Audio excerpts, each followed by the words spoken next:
You're listening to Slutty Society, a podcast exploring sex, sexuality, and all things in between.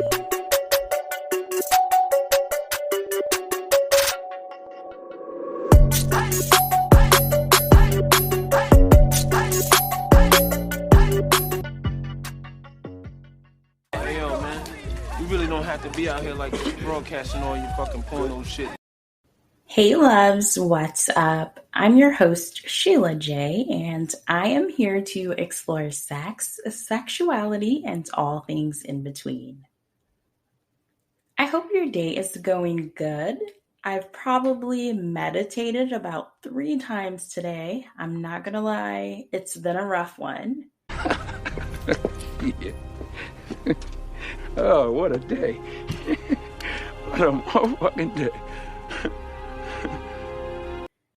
I guess I'm feeling, this immense sense of pressure at my job.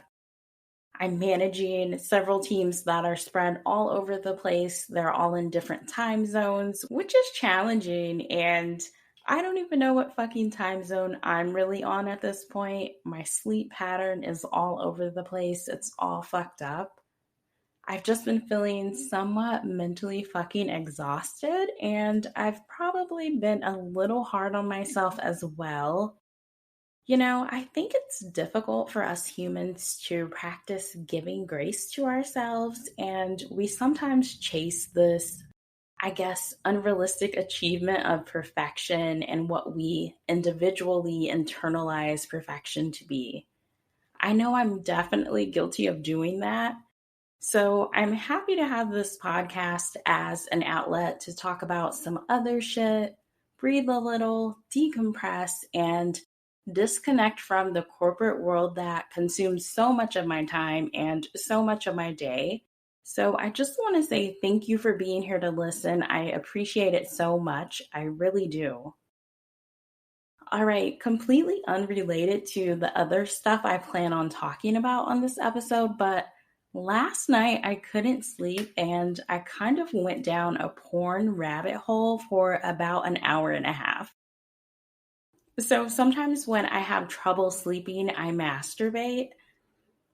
So the plan was to rub one out and go to sleep, but I got on Pornhub and one video led to another. 1 minute I'm watching my wholesome threesome videos, one of my favorite go-tos, just buzzing away with my vibrator. So then I tell myself, let me find something new, knowing deep down how picky I am with the video I come to. Like, I can watch different videos while I'm masturbating, but there are certain things I just like to come to or certain things I like to see when I'm having an orgasm. And I'm usually coming to a video I have saved in my favorites already. When I'm going to look for a new video, it could take forever.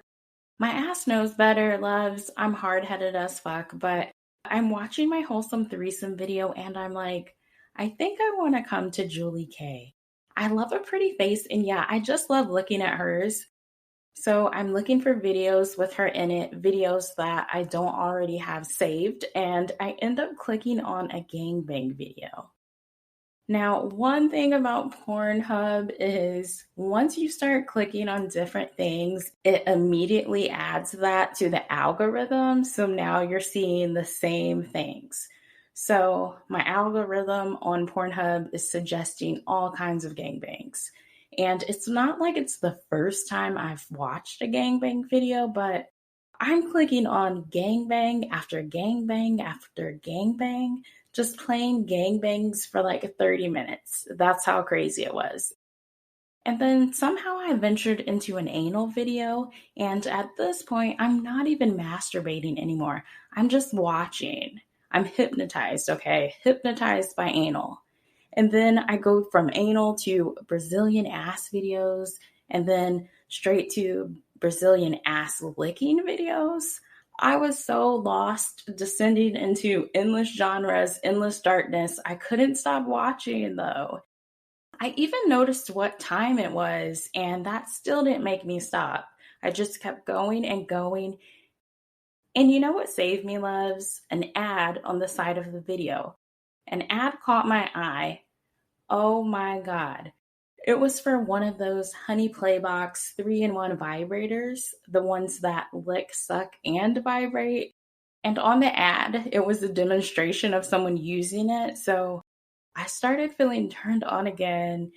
And I quickly got out of, I think, where was I at? An ass licking videos at that point. I quickly got out of there, went straight to my favorites, one of my go-tos, got the job done. And before I fell asleep, I ended up ordering one of those Honey Playbox 3-in-1 vibrators. So that should be coming soon. And I can't wait to tell you about it once I use it. I'm sure it's going to be amazing.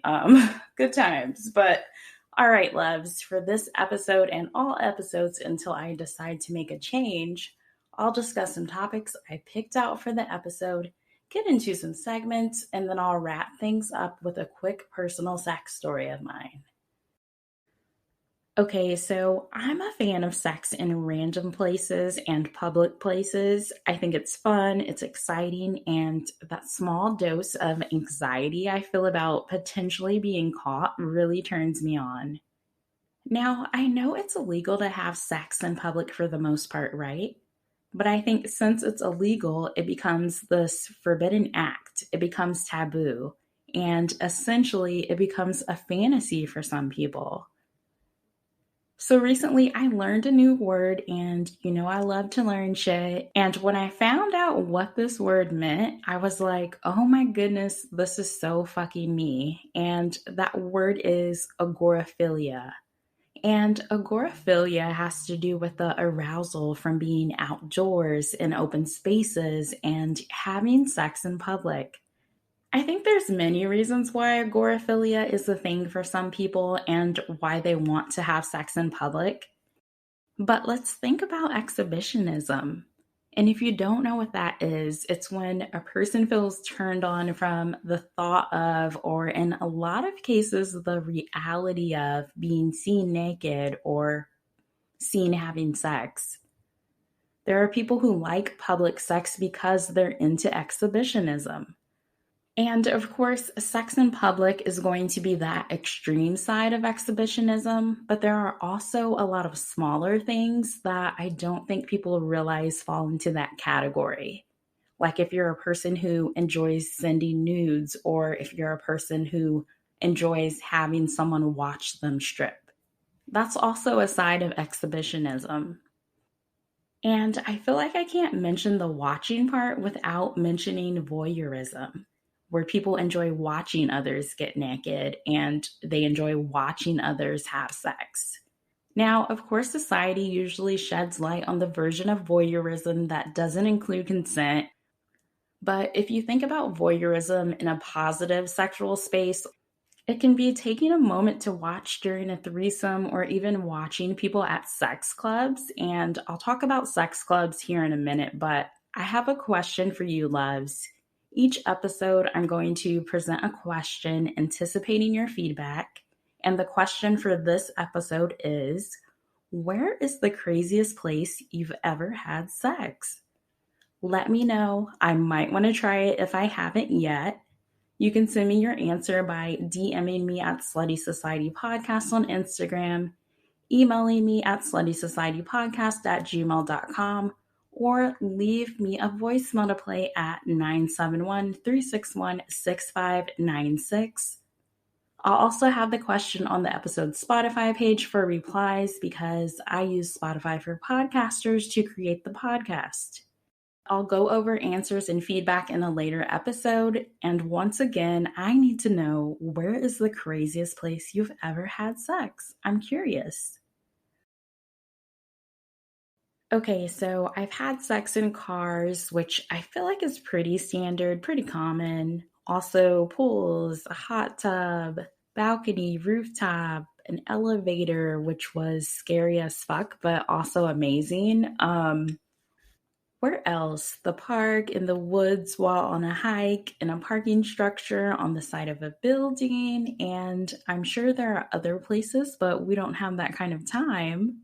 But the place I've had the most sex in is public restrooms.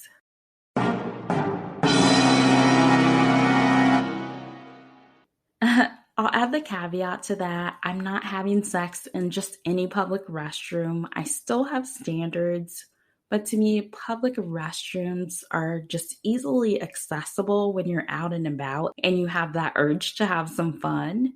I think when it comes to any public place you're going to have sex at, you don't want to get caught, right? With sex in public restrooms, I'm very strategic before I actually do it. I kind of do a little surveillance, like I'm an international criminal from a comic book that's about to steal some rare artifacts. I'm taking note of who's in the vicinity. How busy is it? Where's the restroom located? Is there a line? And when going in, I like to go in first, then my partner can follow. And I think public restroom sex shouldn't be this drawn out thing. It should be a quick session. We're getting in there and getting it done efficiently, making good use of our time, and then we leave the same way we came in. I'll leave out first, and then you can follow me a few minutes later. Just some simple shit, nothing crazy. Okay, I want to take a moment and talk about sex clubs. Sex clubs are pretty common now, but at the same time, they're unknown territory to some people. There are still a lot of misconceptions, so I thought I'd kind of walk you through how it works, the setup, and what I've personally experienced when going. So, from my experience, there's always a dress code, and some nights they'll have a theme night. Maybe it's a masquerade theme, maybe it's lace or dress in all black. But if you go, call ahead or look at the website to see what the dress code is or if there's a theme that night. And it's kind of like going to a regular club in a sense.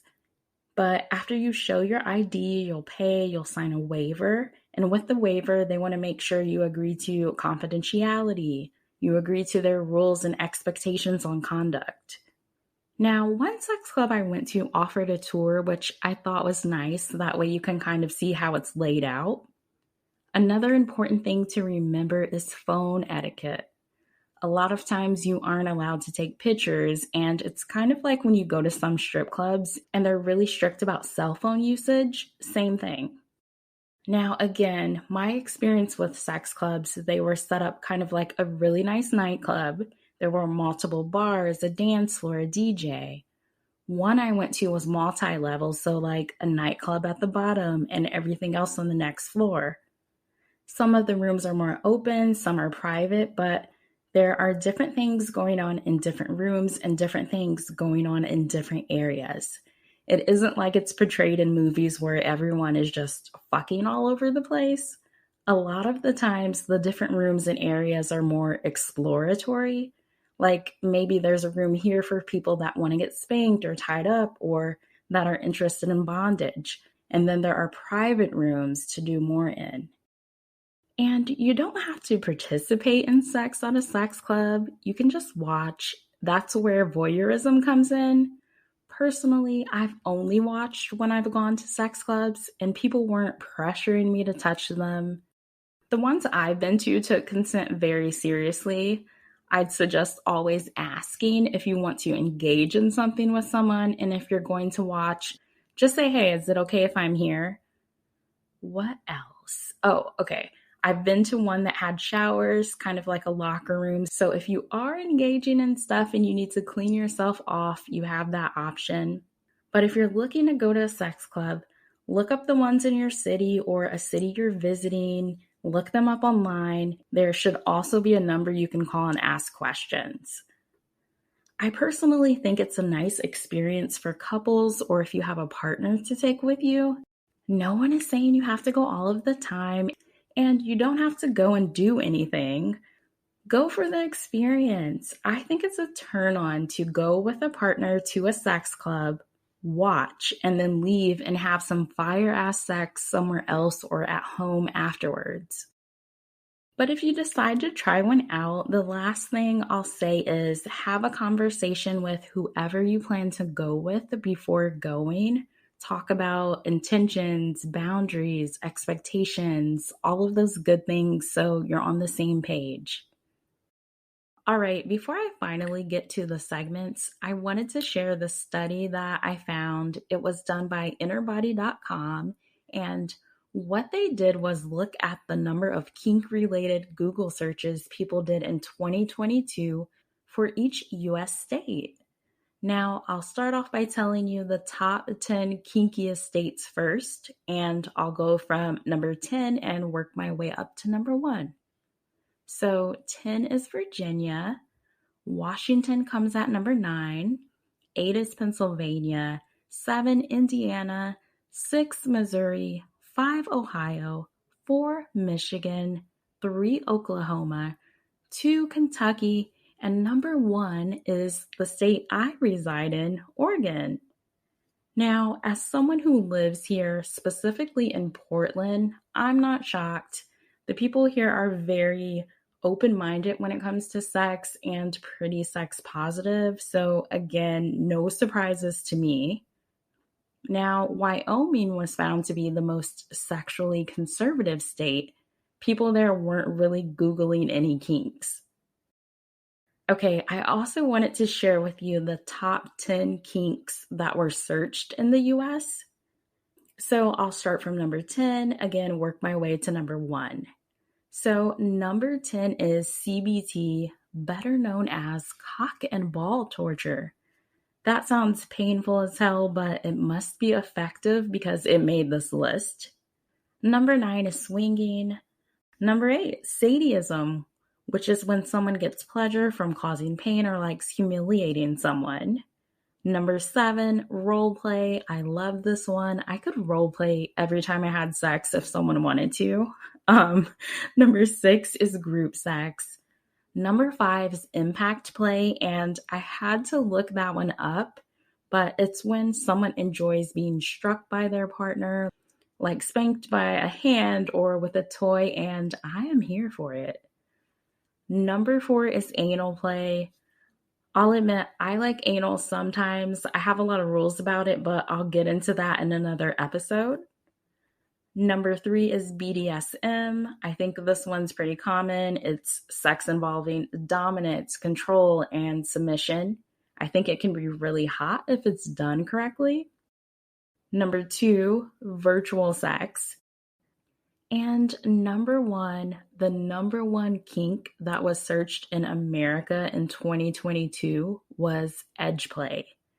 So edge play is basically when people play on the edge of safety. So they might use knives, they might use fire, they might cut people. And sometimes the shit results in death. I'm good on edge play, but this is America's number 1 kink search, and I'm not surprised. Okay, a few other random facts that came from this data is Midwest states like Illinois, Indiana, and Nebraska have high searches of anal play. Maine, Montana, and Wisconsin frequently search for information about swinging.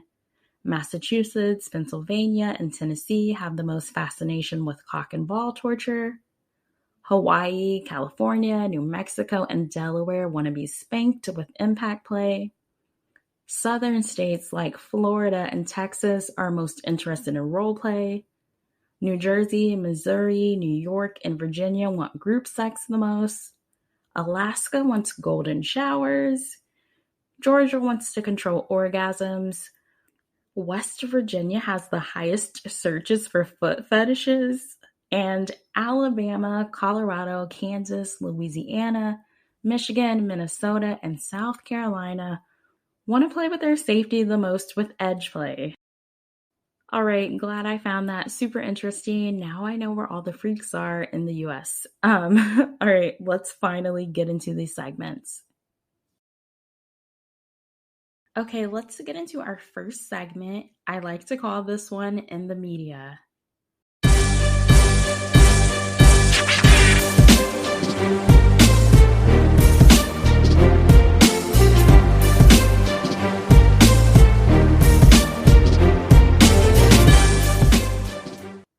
In the media is where I find an article, news report, or story related to sex and or sexuality. And for this episode, all of the stories are related to people getting caught having sex in public.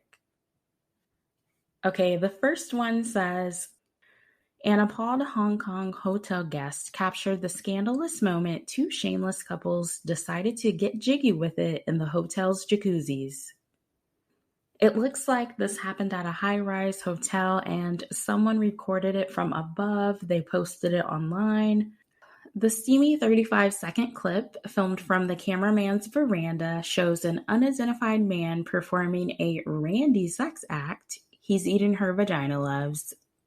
But a randy sex act on a woman in an open air hot tub a floor below, in full view and earshot of the surrounding rooms. In both shots, the woman is seen enjoying a bowl of noodles, bringing a whole new meaning to sun nudes. I can't lie. This seems relaxing, enjoying a meal while being someone else's meal. I feel like she's living the life. Now, there's footage of the second couple. Their hot tub is more enclosed, but you can still see them somewhat. And you can see a lot of people around, including a lot of families, unfortunately. Apparently, the laws in Hong Kong about public sex are a person who, without lawful authority or excuse, in any public place or in view of the public, indecently exposes any part of his body shall be guilty of an offense and shall be liable on conviction of a fine and imprisonment for up to 6 months. Next, we have Game of Moans. Couple busted having sex at Thrones King's Landing site for all of you Game of Thrones fans out there. Winter isn't the only thing coming.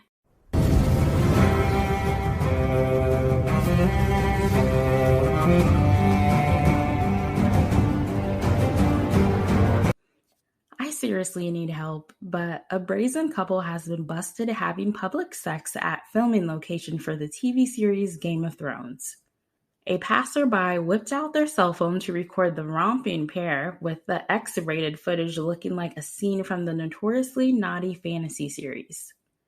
The kinky couple is seen standing against a stone wall in the historic square, with the woman bent over as her partner penetrates her from behind. So apparently this location, which is in Croatia, it's become the third highest world earner for film tourism, and Game of Thrones is the main reason. But by the way, I'm excited for the new Game of Thrones prequel that was recently announced. I think it's called A Knight of the Seven Kingdoms, The Hedge Knight. What I love about all of the Game of Thrones series is that you can't trust anyone. Definitely not friends, not family, and forget about your spouse, forget about your significant other. All of those characters on those shows are scheming motherfuckers, and I can't wait. Let's go. I'm ready for the deception. Man, I love those fucking shows. But okay, last one. Young couple having sex multiple times in Toowoomba courthouse.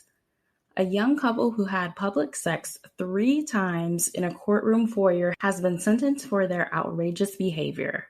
Now, this story is wild, loves. This couple got caught multiple times during the day and continued trying to fuck in this courthouse. Like, what is happening? So the article goes on to say that Shamika Julie Leading was due to appear in Toowoomba Magistrates Court. So this is in Australia, by the way, but she was scheduled to appear for an unrelated matter.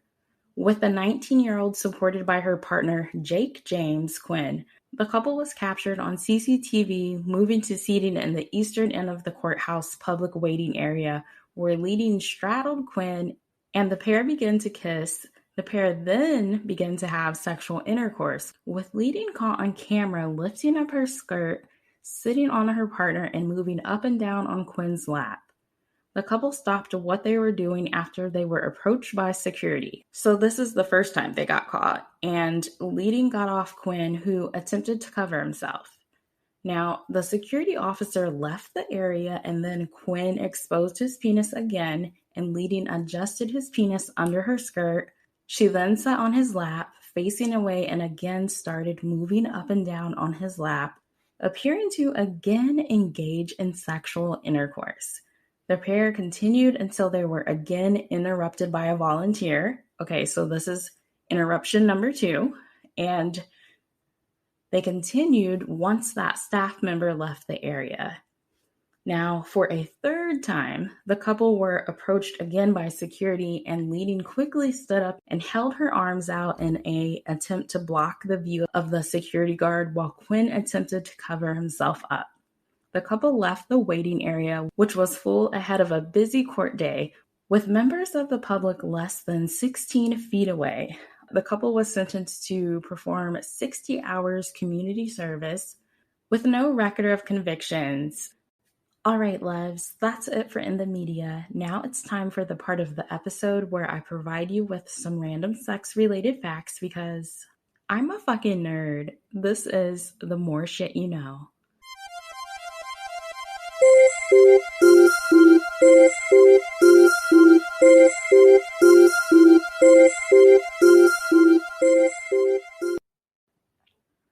Since we know that most places it's illegal to have sex in public, let me tell you about a few places where it isn't.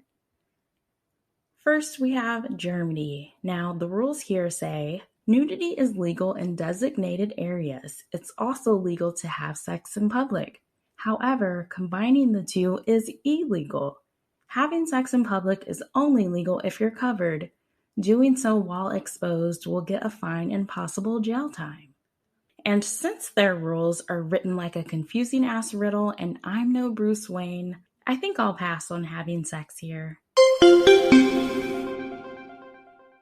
Second, we have Vonderpark in the Netherlands. It's the largest park in Amsterdam and certain rules must be followed.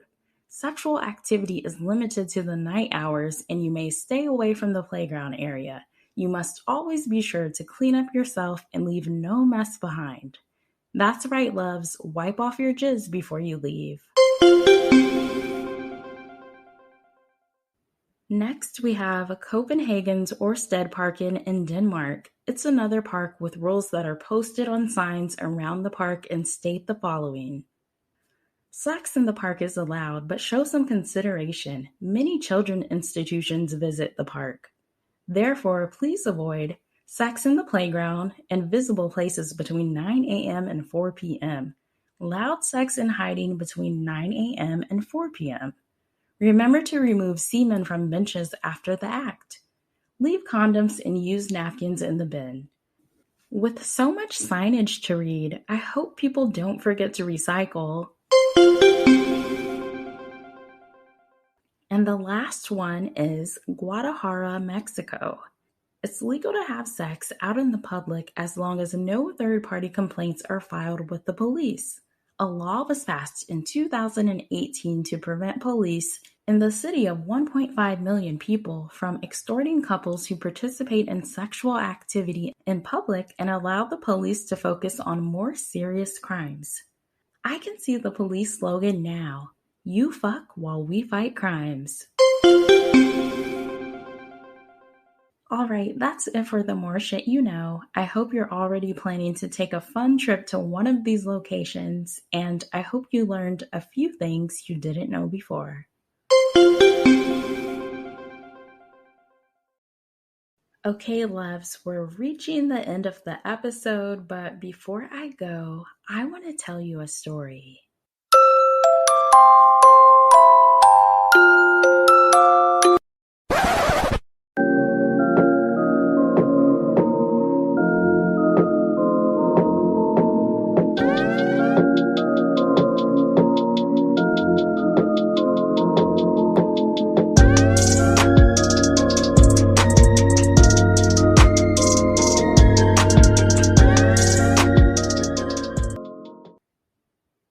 This episode's story is called The Hills Have Thighs. I'm out of town with friends and friends of friends. One night we go to a group dinner and I'm seated next to a friend of a friend.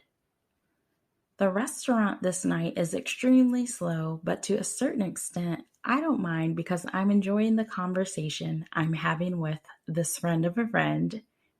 By the time our food finally arrives to the table, we're doing a little bit of flirting, and not long after that, he mentions us leaving together.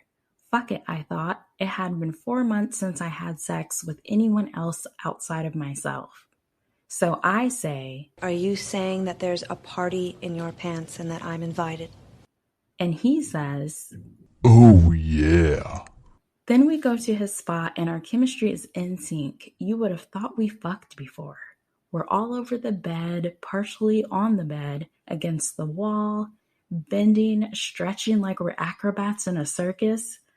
Both of us trying to outperform each other. It was amazing. After 5 rounds and a few hours of sleep later, I left during morning hours, body sore as hell, but it was worth it. 2 nights after, we find ourselves on a group outing, all over each other, and again, we left together.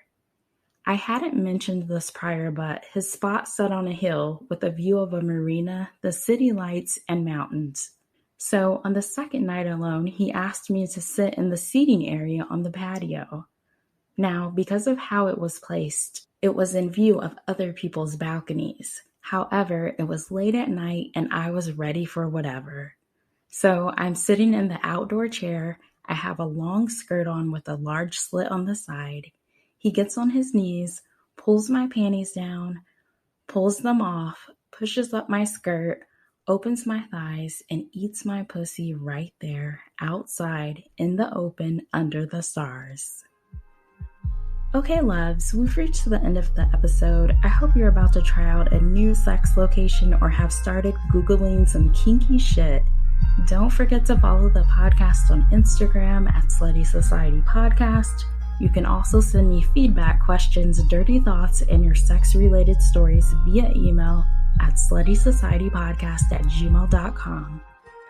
Thank you for listening, and I'll talk to you later. Bye, loves.